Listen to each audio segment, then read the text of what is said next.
Berjumpa kembali melanjutkan uraian tentang teknologi budidaya padi sawah sebagai lahan basah buatan. Sekarang kita bergeser ke proses pembuatan.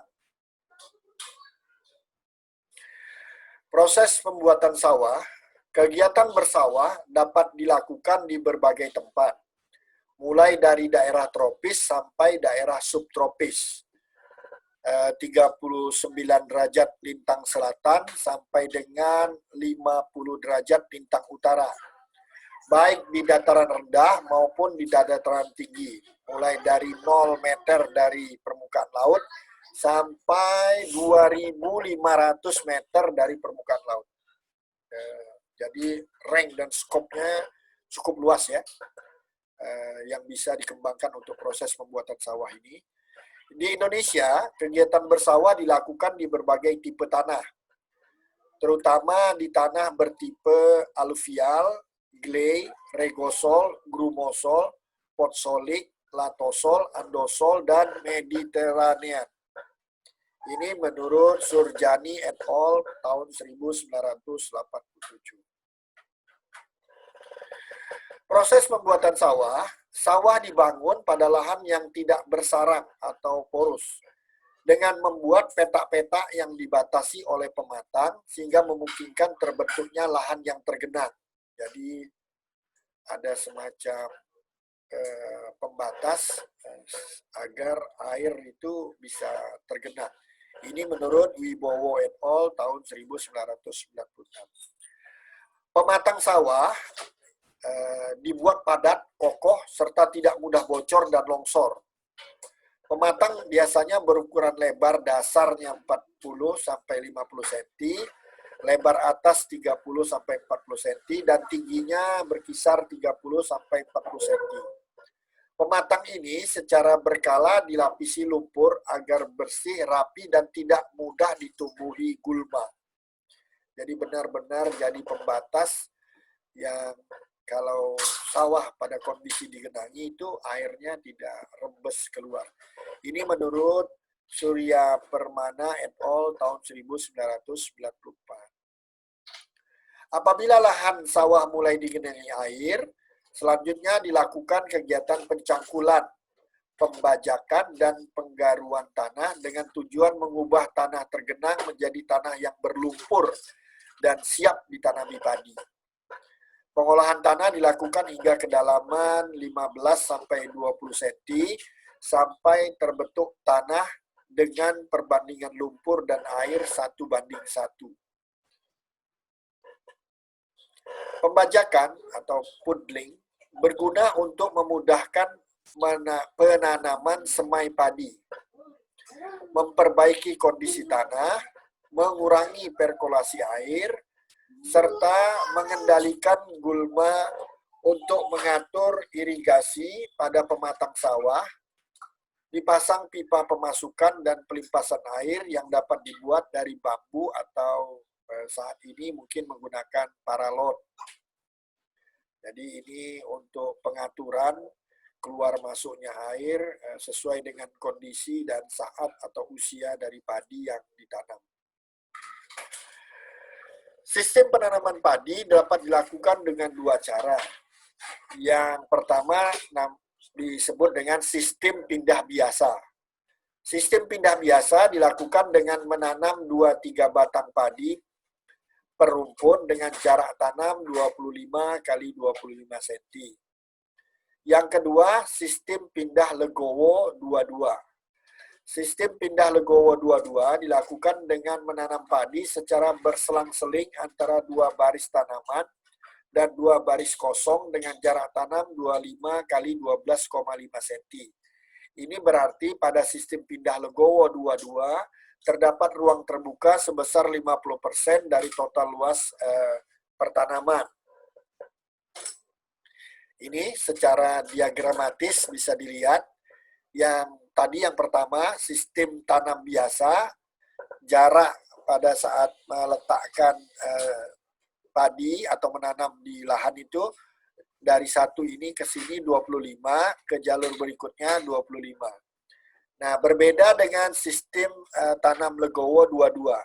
Jadi antara baris, ini baris lah kita katakan, atau kolom, itu 25 cm, tapi dalam setiap kolom atau baris ini jaraknya hanya 12,5 cm.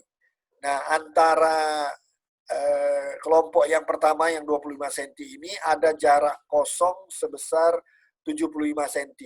Nah, ini baru ditanam kembali dengan jarak 25, ke atasnya 12,5.